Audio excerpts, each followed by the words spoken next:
You know about the Baltimore Orioles, but what about the original Orioles? Long before the Birds took flight in the American League, the National League had its own powerhouse team in Baltimore, one that changed the way baseball was played.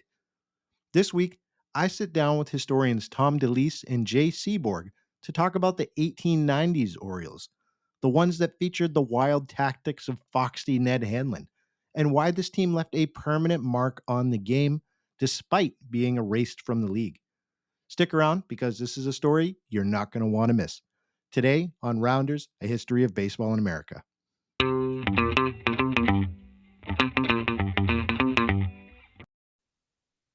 Hello, ladies and gentlemen, and welcome to another episode of Rounders, a history of baseball in America. I'm your host, Jeff Lambert. Today, we're going to be adding another chapter to our long-running series, Baseball Team Autopsies. Today, we're going to be talking about the Baltimore Orioles. Now, you may be asking yourself, Jeff, the Baltimore Orioles are not a team that is no longer around, and you would be correct. But we're not going to be talking about the Baltimore Orioles in their current form. We're going to be talking about the Orioles as part of the National League and what happened with that iteration of the franchise. And to discuss that, I'm excited because this is the first Team Autopsies episode where we are joined by guests to be able to discuss the topic. So joining me today to be able to talk about the National League Baltimore Orioles, I have Jay Seaborg with me and Tom Delise. Guys, thanks for coming on the show. You're welcome. Thank you. Now, before we start, I just want to very quickly tell the story. I think this is interesting how this even came about. Tom, you reached out to me on Substack and had mentioned after listening to a previous episode about, I think it was the Colt 45s, that you had recommended we talk about the Orioles. And I'd like really quickly before we jump into it for you and Jay, what's your background with this club, your interest in this particular area? What made you decide to recommend and want to talk more about this particular club? Well, it obviously starts from our book that we co-authored, Ned Hanlon, the Hall of Fame life of the life of a Hall of Fame manager. And Hanlon was the manager of that 1890s National League Orioles.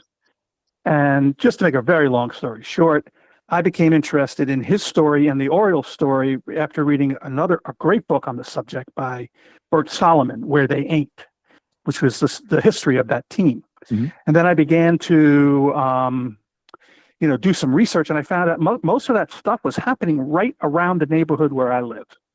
So I became very interested in going out to the various locations and sites of the old stadiums and the homes where John McGraw lived and Wilbert Robinson lived and Ned Hanlon lived. And so that started at that point. At the time, I was still teaching, so I was gathering tons of information, but really hadn't had the time to put it all together yet.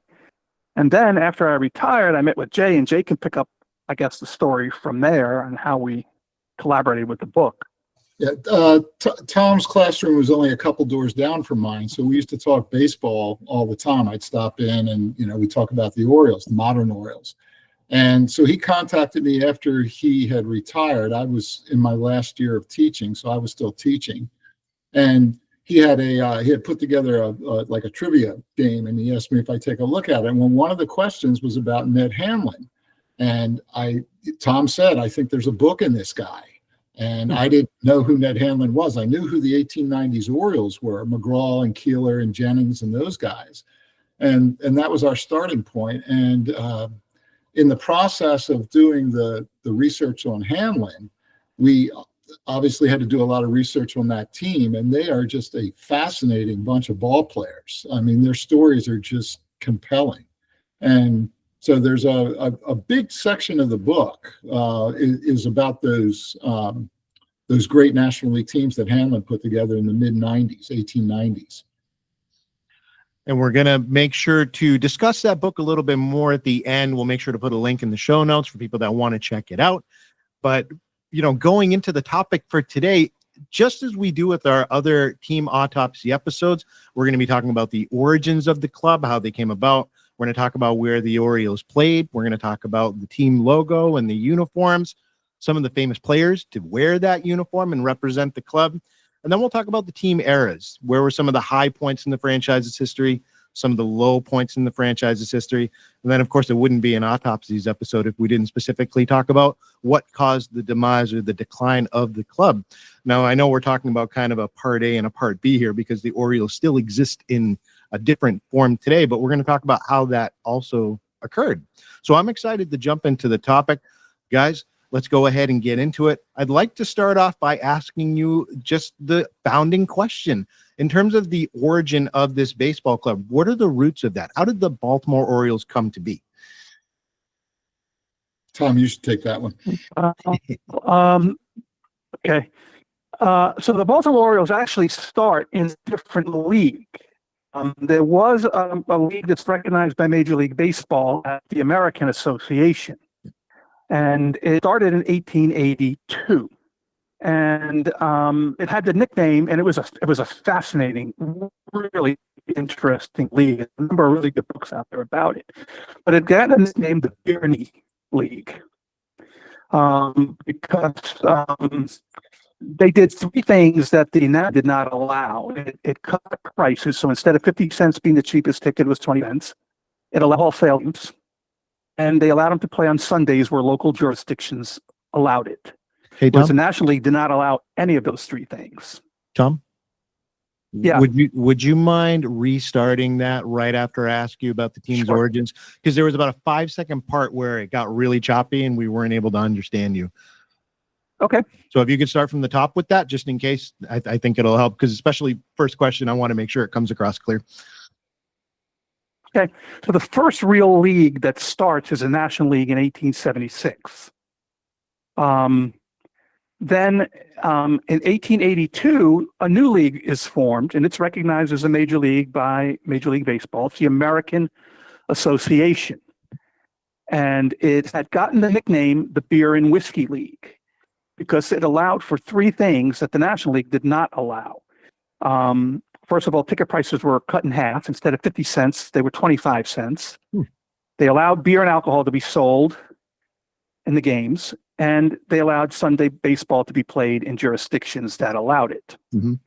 So when that league starts, it was nicknamed the Beer and Whiskey League because of the allowing alcohol and the fact that quite a few members of that, owners of that league, own breweries. The Orioles are a charter member of that league, the American Association. Mm-hmm. They are in that league for the entire 10 years that organization exists. And their history as a team in that organization was pretty horrific. They were a really bad team for just about the entire time they were in it. And then in 1892, at the end of the 1891 season, that league folds. And the National League took in 4 teams that were in the American Association and brought them into the National League. And one of those teams was the Baltimore Orioles. So that's kind of the very beginnings of it. They start in a different league and then come over to the National League in 1892. Now, is this where we see Ed Hanlon come into the picture in terms of being a major figure in the franchise's history, based on the individual you wrote the book about? The team was owned by a man named Harry Vonderhorst, who owned the Eagle Brewery in Baltimore, and they were looking for a new manager. And there's a whole convoluted way this comes about, but they hired Ned Hanlon, Pittsburgh. He was playing for Pittsburgh at the time. And originally he was supposed to be a player manager, but he had hurt his knee, so he only played a handful of games in 1892. He takes the team over most of the way through the 1892 season, and they're still pretty bad. And then in 1893, he has the team for the whole year, and he gets them back almost to 500. They're 60 and 70. And then in the process of doing this, he cleans house and gets rid of everybody on the roster except for 3 players. So he keeps a pitcher named Sadie McMahon, catcher Wilbert Robinson, and John McGraw. Those are the only guys that survived the purge. And he starts wheeling and dealing and bringing in players in trades and signing players. And by 1894, he's got a group together that he wants, the kind of players he wants, young, hungry, fast ball players. And they win their first pennant that year, and then the next 2 years after that. Wow. What do you think was the secret to Hanlon's success, being able to turn the club around that quickly? What made him so successful at this position? He's well, I think two things. He's an organizational genius, and a lot of his players talk about this later on. About he just was meticulous in running that team, and he had all these different ideas about how to play baseball, or as he called it. He was coaching his players to play baseball as she is played. And it was a set of aggressive tactics, stolen bases, hit and runs, squeeze bunts, those kind of things. And he coached his players to always do the unexpected. So they were an aggressive, really an uber aggressive bunch of ball players, and they put pressure on the other team. And they played this comprehensive kind of game that they called scientific baseball or inside baseball. Yeah. And it really does sort of become the template for how teams play right up until the lively ball era in 1920. This sort of putting all these techniques together as a way of attacking the other team and producing runs. Sounds like a Billy Bean of his era in a way, in terms of how he changed the strategy. Oh, he did, because up until that point, you know, the strategy was you haul off and you hit the ball as hard as you can. And fans would actually boo if people bunted. I mean, it was not a popular thing. They wanted to see people wail away at the ball. So it was a fundamental change in the strategies of the game. Yeah, absolutely. Now, Hanlon also had an impact on the game even after he left baseball, correct? Didn't he have a legacy that he left behind in terms of players and coaches that followed in his footsteps? Yeah, I mean, virtually every modern manager can trace Hanlon's coaching tree, because two of his players that become managers are John McGraw and Connie Mack, and they begat a whole bunch of modern managers, and he also, Huey Jennings and Kid Gleason and Miller Huggins and Fielder Jones. All these guys were guys that played for Hanlon and then went on to take their teams to championships. So we have a club, no success in the American Association. They come over to the National League within a very short amount of time. They can become one of the top teams in the league thanks to Hanlon. So that takes care of, I think, establishing the Baltimore Orioles in the National League, quickly become a powerhouse. We'll come back to talk about the eras in a bit. I also want to stop before we get any further to talk about, where did the Baltimore Orioles play their games throughout their history in the National League?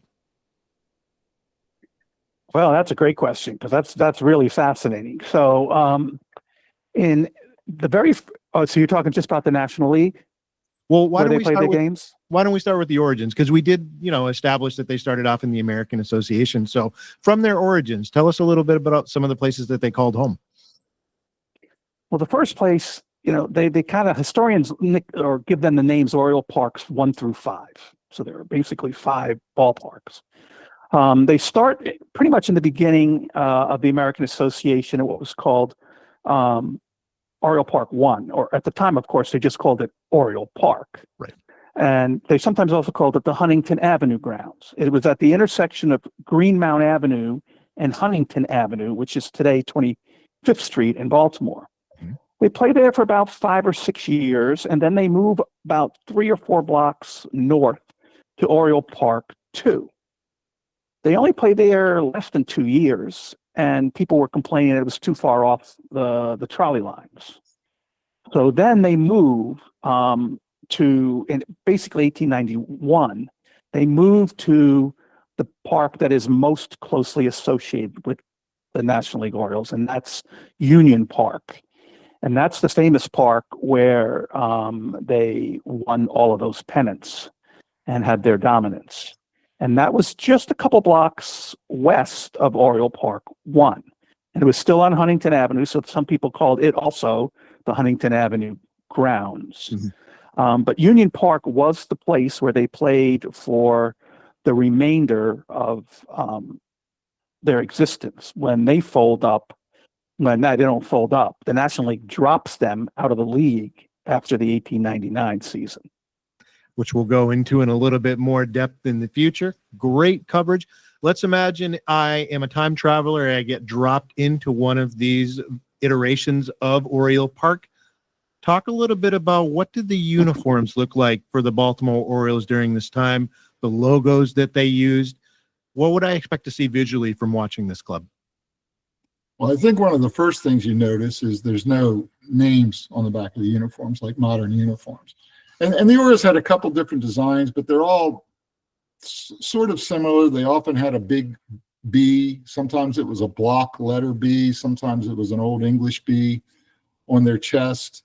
They had different designs or different color designs, although it was usually the normal white and gray, but they did have a black uniform that they wore, black uniform with orange letters, orange belt, orange stripes on the socks that Hanlon designed. And that seems to be the first time that the Orioles used the black and orange color scheme that they still have.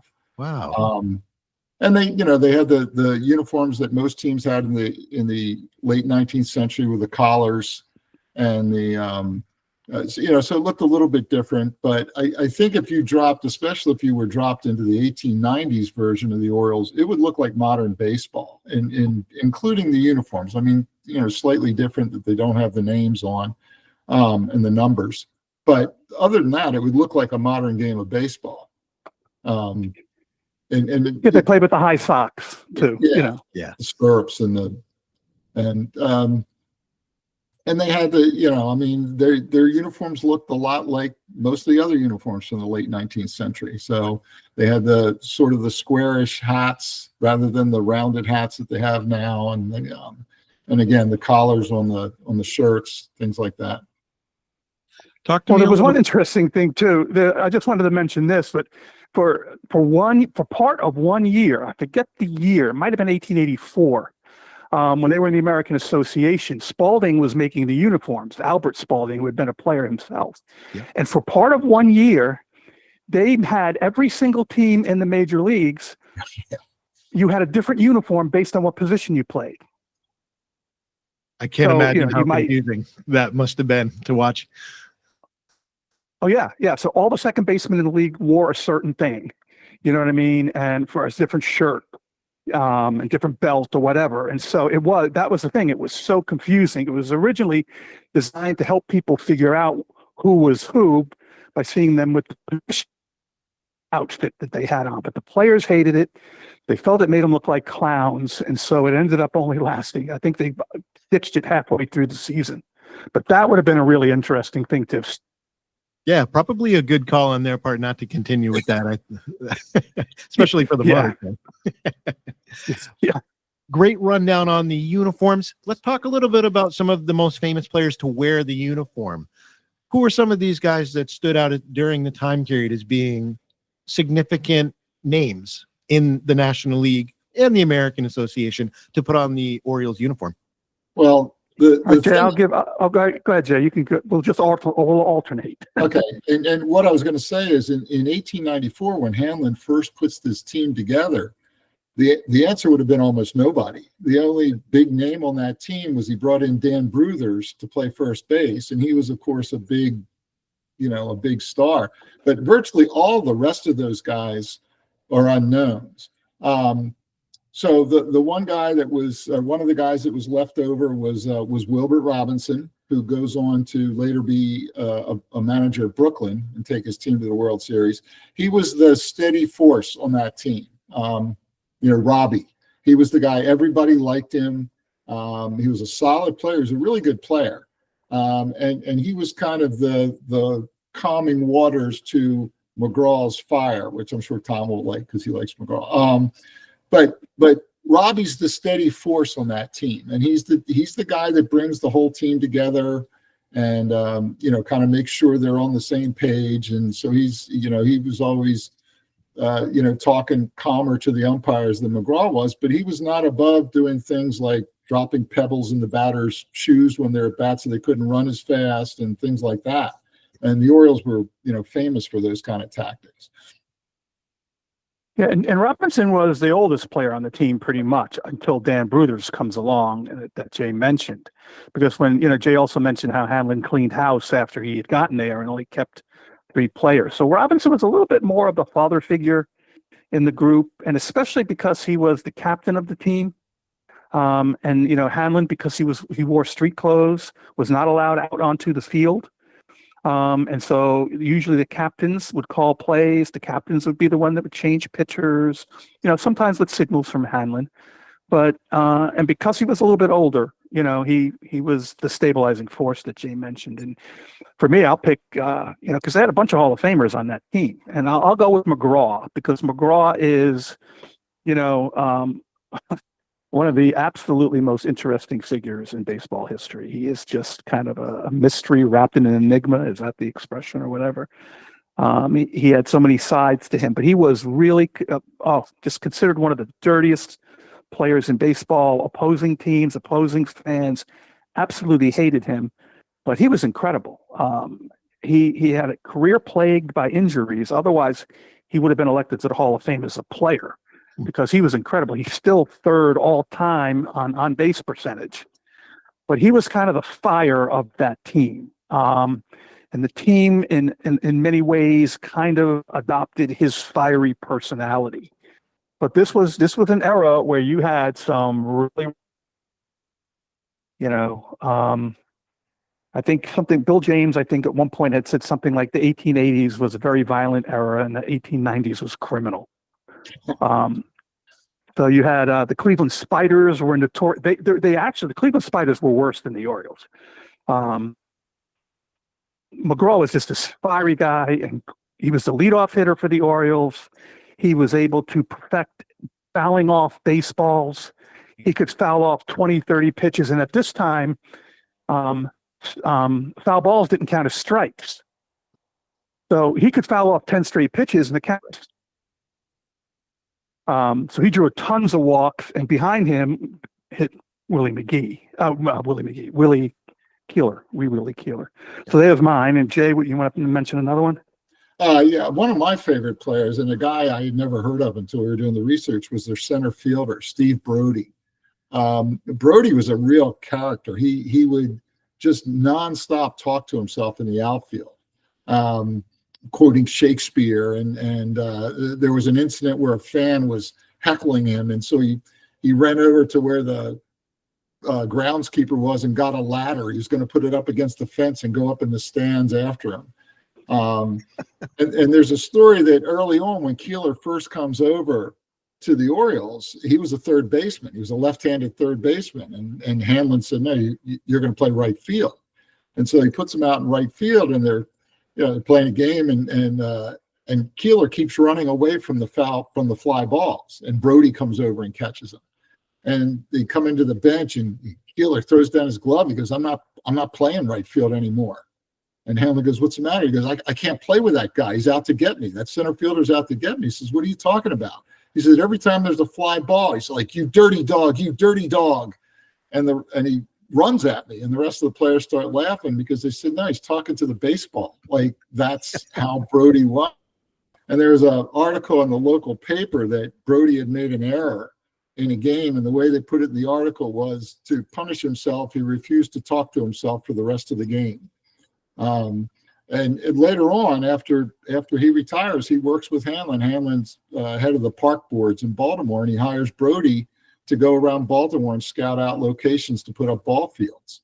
So they stayed together right up until Brody's death in the 1930s. But he was a real character.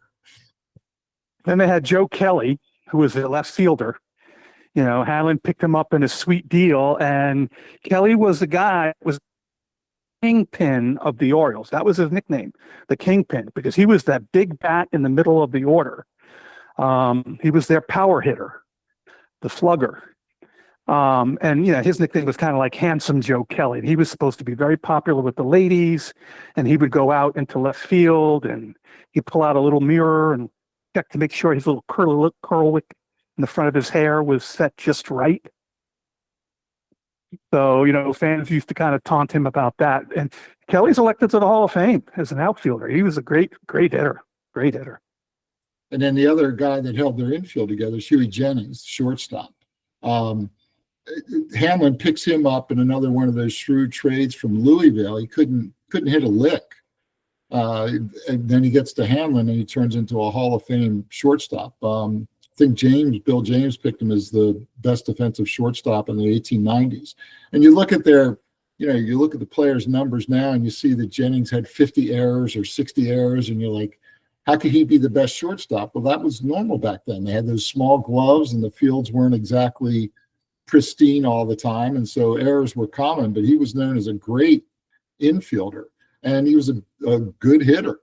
And he used to, stand in the third base coach's box because in those days, the players were the coaches with all these gyrations and yelling at the pitcher and just, he was a spark plug. And he also went on, he deserves a special place in heaven because after his playing career is over, he goes on to manage Ty Cobb and the Detroit Tigers for 14 years. So he was really mainly probably the guy that was the manager the longest for Ty Cobb. That's a lot of jewels in your heavenly crown to manage that group. I agree. Yeah. Josh, talk to me a little bit about, there were three others that, based on the pre-discussion, the pre-research, the one that fascinated me, could you tell us a little bit about Wee Willie Keeler? Yeah, Keeler was, it's 97 was the year, I think, that he set that 44 game hitting streak. And it's actually 45 if because he got a hit in the last game in 1896. So if you want to count that, but as far as one season, pretty much everybody at that time we found, which was very interesting. Would you agree, Jay, that most of the people back then called him Billy? They didn't call him Willie Keeler. Right. Yeah, so they called him Billy. So, or even Bill, sometimes they referred to him. So, yeah. So Willie Keeler was, again, he was this the guy that was famous for the hit and run, hitting behind McGraw, who would always be getting on base. He was the quiet guy on the Orioles. He got along with everybody. Everybody loved him. If you had to probably pick the most popular Oriole among the Orioles, it would have been Wee Willie Keeler. Yeah, and he and McGraw had worked out a whole set of signals for doing the hit and run. And so when they wanted to put that play on, McGraw would often fake a steal so they could see which infielder was covering second. And then on the next pitch, he would take off, and Keeler had such good back control, he would just flick the ball where that guy used to be. Wow. So whether it was the second baseman or the shortstop, he could put the ball where he wanted it. Well, and that was where he gets that famous quote, right? They said, what do you attribute your success, as a hitter to? He said, well, keep a clear eye and hit them where they ain't. So that was, the famous quote that we remember, Keeler for. He was an interesting guy. And right field where he played at Oriole Park sloped down the further toward the right field wall you got. So there were a lot of players that would say when they got to the plate, they couldn't even see Keeler because he was so short and the way the outfield sloped down. They didn't even know where he was. Wow. Now, we also have Big Dan Brothers, a guy that we can say in the same sentence as Babe Ruth and Ted Williams. Can you break down this gentleman's career for us who donned the Orioles uniform? Yeah, Hanlon played with him in Detroit on the Wolverines. And in fact, Hanlon was responsible for getting him to Detroit in a big trade they made with Buffalo. And Bruthers he was Babe Ruth before there was Babe Ruth. He was a big, for that time period, a real big power hitting first baseman. And when he comes over to the Orioles, he's getting towards the end of his career, but he was still a very good ball player. And so he comes over. Hanlon brings him over, I think, in large part because he was a veteran. He had this team of just absolute unknown young ball players at the time. And so Bruthers, along with Wilbert Robinson's going to be kind of a steadying influence. And the Orioles, the new young Orioles, were talking about how Bruthers would begin every sentence with, when Ned and I were in Detroit, and then he would launch into some story. But even Bruthers, who had played with him, was amazed at how they were approaching the game, because Bruthers was a big power hitter. And he said, when we were in Detroit, as Tom was saying, our strategy was if the first guy got on base, the subsequent hitters just tried to hit the balls as far as they could. And here the Orioles are stealing bases and, doing the hit and run and taking 2 bases on a base hit and that kind of thing. But he had a really good year for that 1894 team, and he did go on to play a few years after that. But he was a legit power hitter at a time when that was not usual. Right, and he's still tied, even though he was a power hitter, he's still tied for 12th with the all-time highest batting average in Major League Baseball, and is a Hall of Famer. And there's one great story about Bruthers that connects with the modern Orioles, and that is he hit a ball over the right center field wall at Union Park that was hit so far that Oriole management put up a big sign on the spot where it went out that said, "Here." In other words, here's where that ball went out. Years later, when Frank Robinson played for the Orioles, he became the only player to ever hit a ball in their territory completely out of Memorial Stadium. And in honor of that, the current Orioles, with a tip of the cap to Bruthers, put a huge sign over the left field wall that said, a flag that flew, it said, "Here." So it was their way of kind of tipping their cap to Bruthers many years later. Yep. And then for a last player I want to mention here, a name that I had always associated with the Chicago White Sox, never realized he played on the National League version of the Baltimore Orioles, William "Kid" Gleason. Can you talk a little bit about his time on the Orioles? Well, Gleason started out as a pitcher for the Orioles, and he was a good one. And then he hurt his arm, and Hanlon used him as a second baseman because he was a good hitter.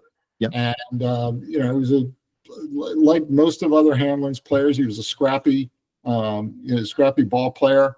But I think he tried to come back after he had hurt his arm, and it just didn't work. But because he could hit, and they happened to need a second baseman, and so Hanlon pops him into the lineup at second base, and he stays there.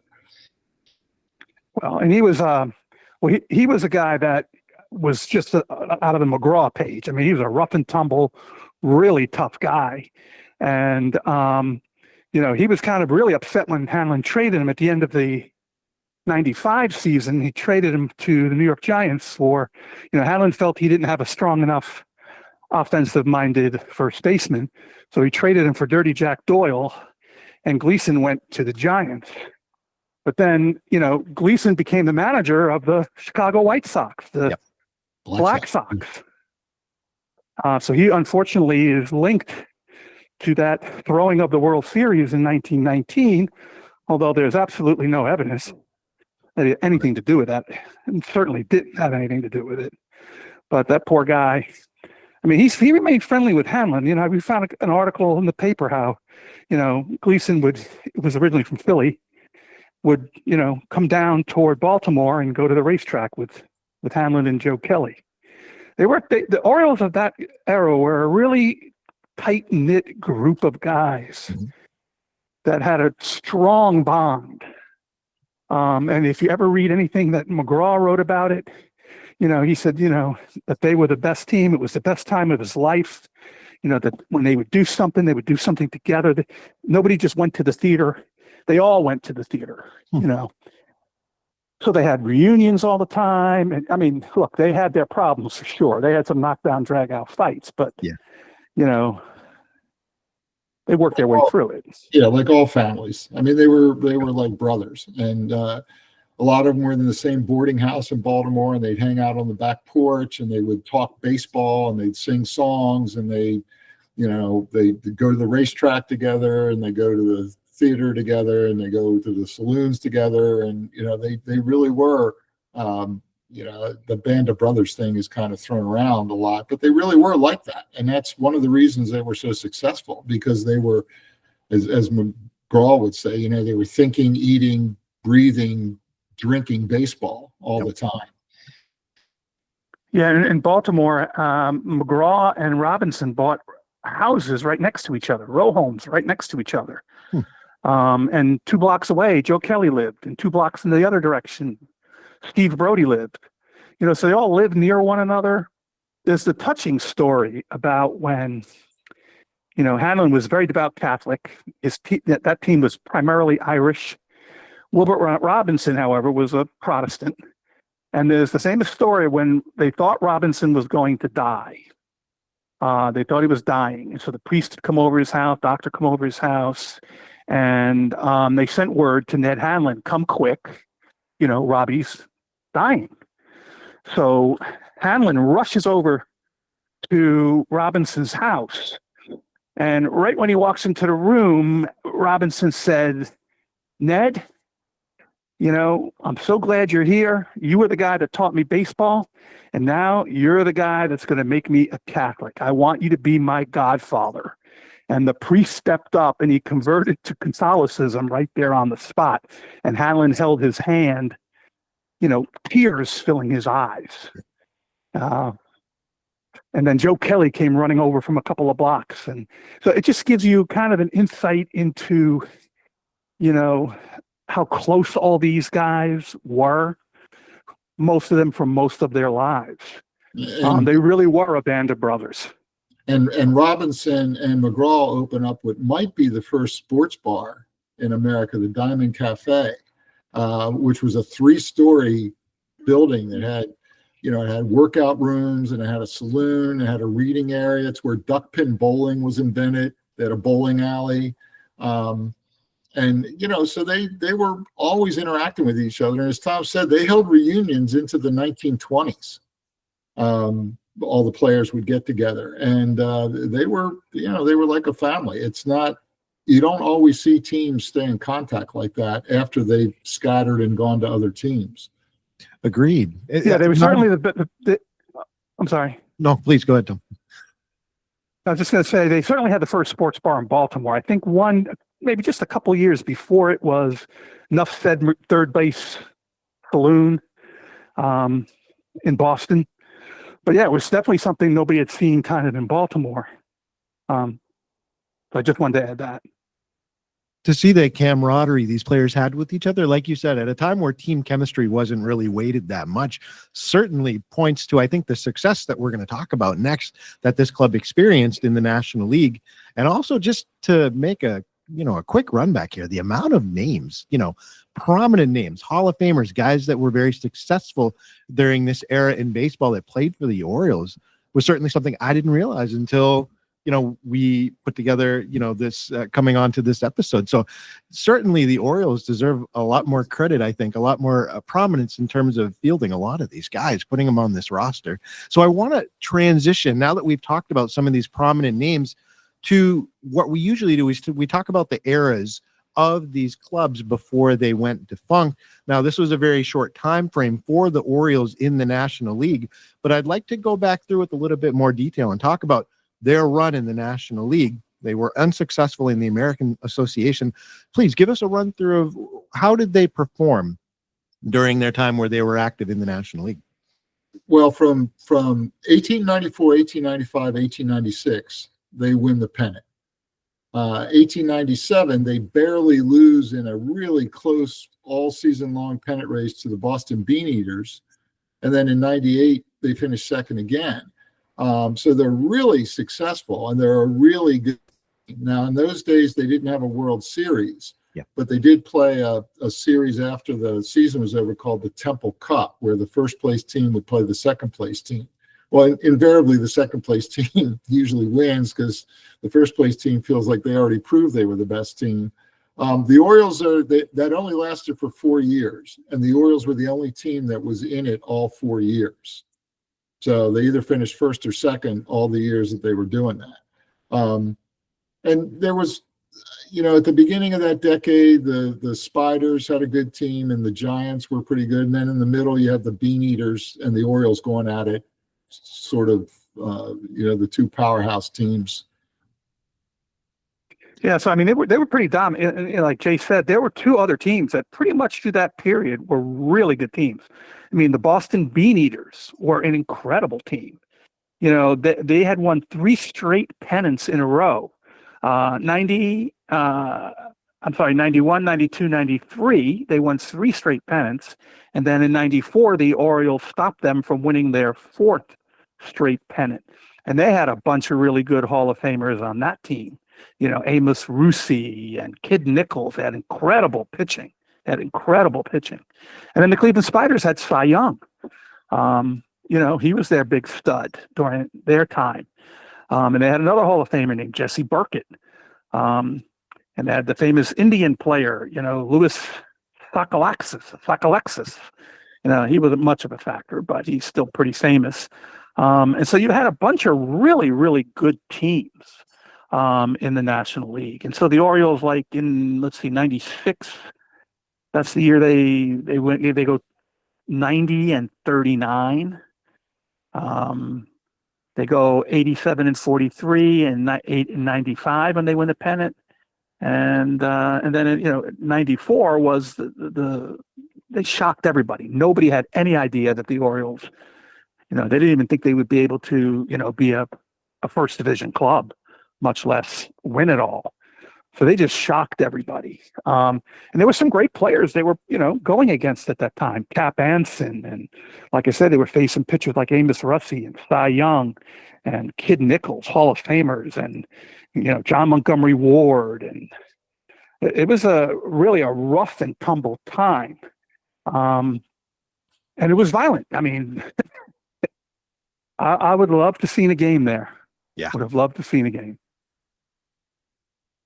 So for a team that enters the National League in 1894 and ends up playing their last season in 1899, they're super successful. They have a lot of big names on their roster. What caused the demise of this club? Why would a team like this contract? Well, they entered the league in 1892 to 1899. I mean, I think one of the factors was certainly that their attendance was dropping. So in 1894, they drew over 300,000 people, which at that time was pretty good. I think that was like the 3rd highest attendance in the National League. And then every year after that, they pretty much steadily go downhill in terms of attendance until you get to the late 1890s, and they're drawing 120,000 or 140,000 people. And I think that was certainly one of the factors. The town itself was baseball mad. They just didn't buy tickets. You know, it's a lot like modern Baltimore in that respect. But I think that was certainly one of the factors. Well, the other factor was what was called syndication. So there was this thing that happened. I mean, in the 1880s, 1890s, it was not uncommon for a man to have ownership in more than one team. So in 1899, what happens is that the owner, Harry Vanderplorst, and Ned Hanlon also become owners in the Brooklyn National League team, the team that we call today the Dodgers. Mm-hmm. And so I think Vanderhorst owned 50%, Ned Hanlon owed 10%, and then the Brooklyn owners also owned the rest. So it was like an equal split. And what happened at that point, because attendance was down so badly in the National League, and Baltimore specifically, Hanlon moves to Brooklyn to manage that team. And he takes with him some of the best players on the Baltimore team. He takes Huey Jennings. He takes Joe Kelly, some of the better pitchers. He takes Willie Keeler. And so he goes on there and leaves behind kind of a lesser team. Now, McGraw stays behind to manage that team. So that's the first time John McGraw, the famous New York Giants manager, actually his first managing job was the last year of that Baltimore Orioles franchise. And he did a great job with them. They thought they were going to finish last place. But he ends up, I think they finished 4th. Yeah, maybe. they finished 4th. And they might have done even better. But what happened was about 2/3 of the way through the season, John McGraw's young wife, 23-year-old wife, Minnie, dies of the burst appendix. And he was away from the team for a pretty good, significant period of time. And the team kind of struggled without him. And so they dropped down to about fourth, but they might have even finished a little bit higher. So with the syndication, and then, the other part was that the Cleveland franchise and the St. Louis franchise also did the same thing. But they did it to a much more drastic extent. They took literally every good player that Cleveland had and sent them to St. Louis. And the Cleveland team got left with the total dregs. And I think they won only like 20 games, Jay, is that right? 20 games the entire year. Worst team in baseball history. And they ended up having to play the whole second half of the season, their games on the road, because they drew nobody. Wow. They get like 100 players, 100 fans. Right. So when, at that point, the National League realized, 12 teams is way too much. These bad teams in the league are dragging us down financially. America was recovering from the Spanish-American War. And so at that point, at the end of the 1899 season, the National League cuts 4 teams. And one of them is the Baltimore Orioles. So that's the end of the Baltimore Orioles. Now we have an American League version of the Baltimore Orioles today, obviously. Can you tie it together for us? How did the team go from being contracted in the National League to jumping over to the American League?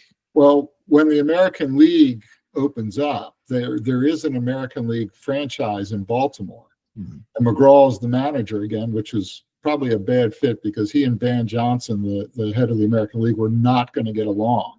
And that is a really brief history, just a season or two in Baltimore. And then they move it to New York, where it becomes the Highlanders and eventually the Yankees. And so the modern franchise, this Baltimore Oriole team, really can trace its roots. I mean, they were the St. Louis Browns, but way back in the early part of the century, they were the Milwaukee Brewers.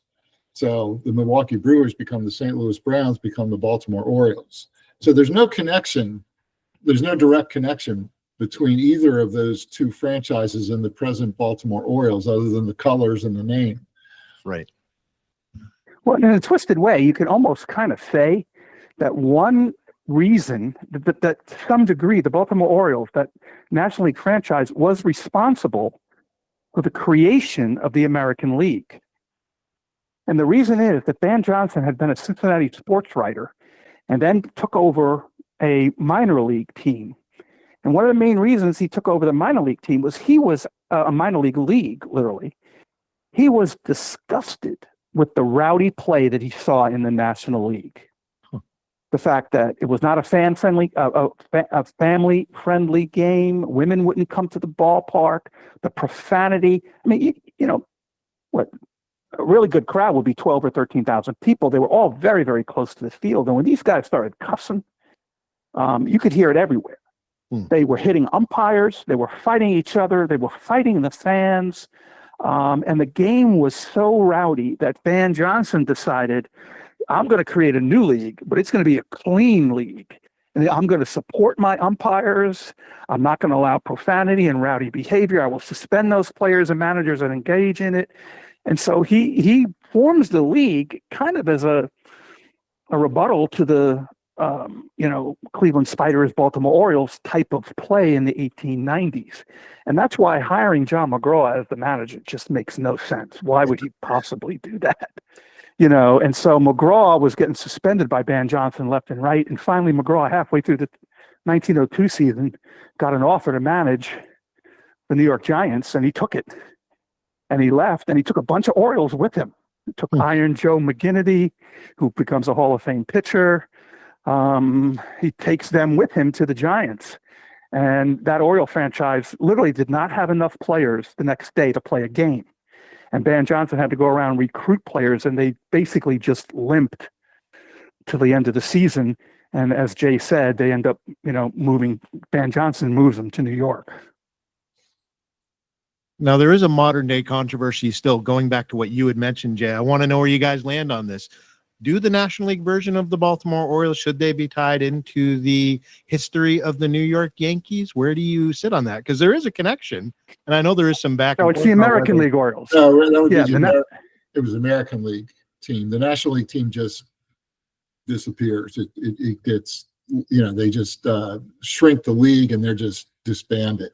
I But see. the American League, Yep. I mean, there is a connection. I know some of the Yankee historians don't want to say that, but I mean, because if you want to really be technical about it, they dissolved the team in Baltimore, but then they reconstitute it in New York with the same players and pick up some more. So there is a direct connection. And yeah, they become the Highlanders and then they become the Yankees. So Yeah, so that American League team, but the New York Yankees refuse to recognize it. And as a matter of fact, Major League Baseball won't recognize it either. Whereas if you look at certain other teams, like, do you know who the most winningest pitcher in Minnesota Twins history is? That franchise? Who are we talking? Walter Johnson. It's Walter Johnson, the Senators, because the Senators moved to Minnesota in 1960, and the records transfer with them. So if you look through Minnesota Twins, all-time leaders, you'll find some Washington Senators on that list. Yep. But you won't find any Baltimore Orioles on the Yankees list. So Not that any of them were really good enough to do it, but yeah. So guys, to wrap this up, I'd love to hear from you in a nutshell, the legacy of a team that was around for less than a decade. We talked about some of the prominent players to wear the uniform. We talked about the great run of success they had during their time in the National League. Unfortunately, why they disbanded. Why is it important for us to remember the National League version of the Baltimore Orioles as baseball fans and people who love history? I think that Hanlon's approach to baseball, which his team played, ushers in. It really is the transitional period from this kind of rough and tumble game of the 1890s into what we would think of as modern baseball. And because the Orioles were successful, other teams copied some of their tactics. And because so many of Hanlon's ex-players become managers, they take those tactics and they kind of embed them into what becomes, what the sportscasters used to call their plan by the book. Yeah. Well, that book was written largely by Hanlon in the sense of these are the kind of things you do to be successful. I mean, he really organizes modern spring training as we know it. He was one of the first. He wasn't the first coach to take his team on a spring training, but he seems to have been the first manager to really break spring training down into we're going to teach very specific skill sets to make you successful. And so he ran his players through stations like they do in modern spring training. They did 2-a-day practices, things like that. And to get a sense of how revolutionary the Orioles were in the 1890s, all you have to do is read some of the contemporary sports writers. And they always talk about them, and that term comes up all the time, revolutionary. They played a brand of baseball nobody had ever seen before. And because they were successful, people said, well, you know what, maybe there's something to that. well, and in Hanlon's obituary in Sporting Life in 1937, and in a lot of other papers too, he was called the father of modern baseball. That's kind of the nickname that he had been given. And I'll take a different, Jay's right on with all that other stuff about the coaching tree and the effect on, I think you mentioned it earlier, Jeffrey. 1989 was the Oakland A's Billy Ball, right? That was a lot. It's close probably as you're going to get to the way the Orioles used to play in the 1890s, that Billy Ball. The stolen base was huge back then. And Billy had him stealing left and right. But I'll tell you the one thing about it to me is, man, Jay and I have talked about this over and over again. The filmmaker that decides that he wants to make a movie of the 1890s Orioles, it will be the greatest baseball movie ever made. These guys were incredible cast of characters. And it's just a fun read. To read about these guys, it is just fun. They are larger than life characters. And, one of the things that we hope is that, A lot of people don't know who Ned Hanlon is today. So that was kind of one of the reasons of writing the book, but also to, bring to light again people like Joe Kelly. How many people know, if you see his plaque up in Cooperstown, how many people know who Joe Kelly was? Or Right. even Huey Jennings, Dan Bruthers. These are great players. They were outsized personalities. Many of them go on to, after their playing careers are over, they go on to become managers, very successful managers that win tons of pennants and World Series titles. A guy that only plays for the Orioles 2 years, but goes on to have a great career. Dirty Jack Doyle goes on to have a great career as a scout. And he signs Hall of Famers Gabby Hardnett, Billy Herman, Hack Wilson, a whole bunch of other really, really good baseball players. So these were really interesting guys. And it's just a fun story. And if you want to read about characters, read about that Orioles team, man. As opposed to a team like the Cleveland Spiders, who, they were just, I just finished a book on them. I just finished reading today a book called Patsy Tebow, Rowdy Patsy Tebow and the Cleveland Spiders.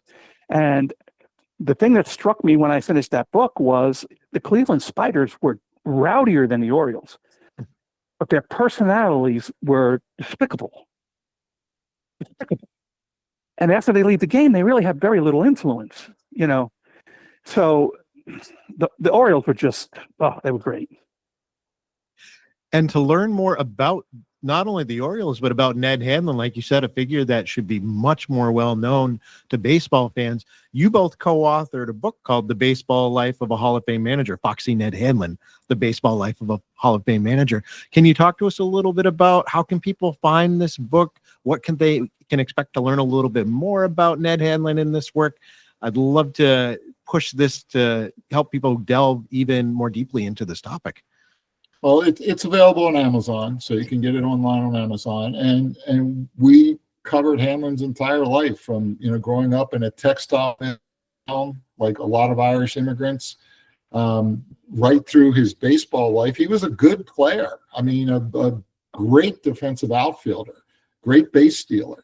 And he obviously became a great manager. And then after the game's over, after he's out of the game, I should say, he becomes head of the park boards in Baltimore. He builds baseball diamonds all over the city and used to go around with Steve Brody. And sometimes they'd see kids playing and Hanlon would shuck his coat off and roll his sleeves up and go out and coach them.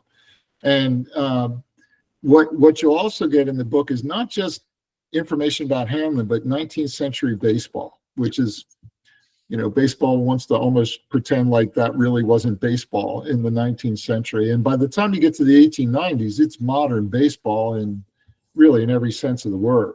And you get to see the evolution of it from when the pitchers were throwing underhand and the batters could call for high balls and low balls to Hanlon taking modern baseball and changing it, making it revolutionary. So you'll learn all of that and how America was in the 19th century, how it was changing along with, baseball's changing just like society is.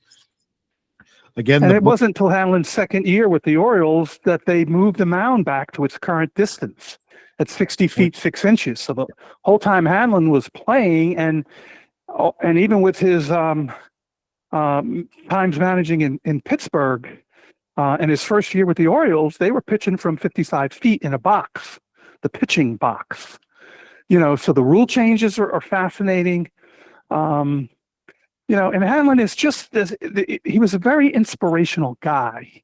The thing we found over and over again is that, the players loved him. They absolutely loved him. And all the sports writers wrote about the affection they felt toward Hanlon. Mm-hmm. They had their squabbles, salary holdouts, stuff like that.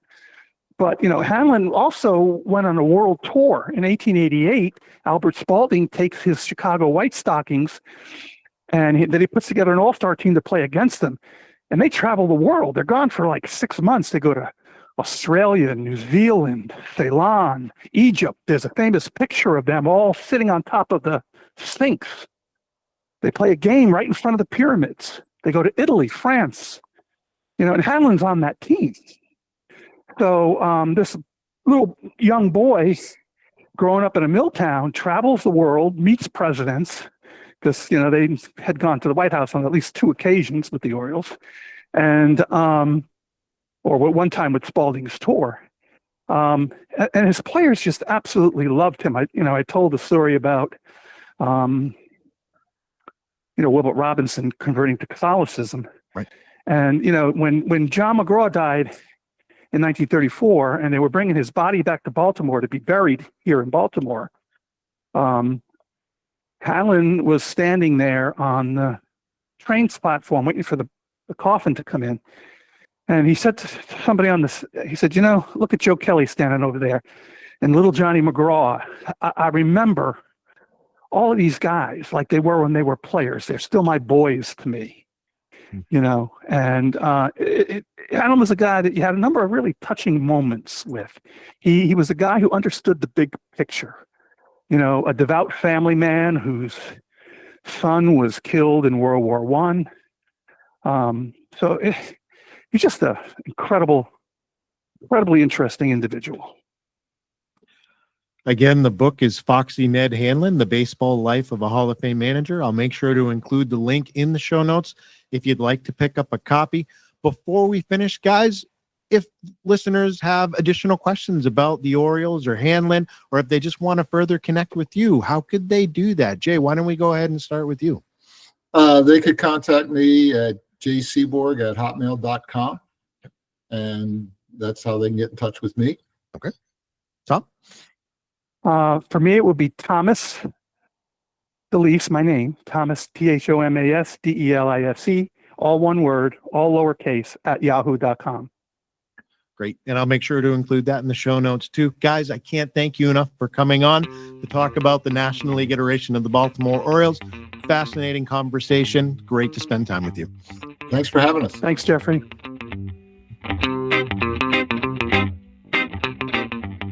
Rounders, A History of Baseball in America is hosted by Jeffrey Lambert and produced by Shaker Road Media.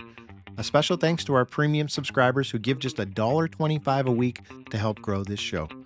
Our starting 9 supporters who have chosen our highest support level include Nathan Halverson and Neil Townsend. A special thanks to you.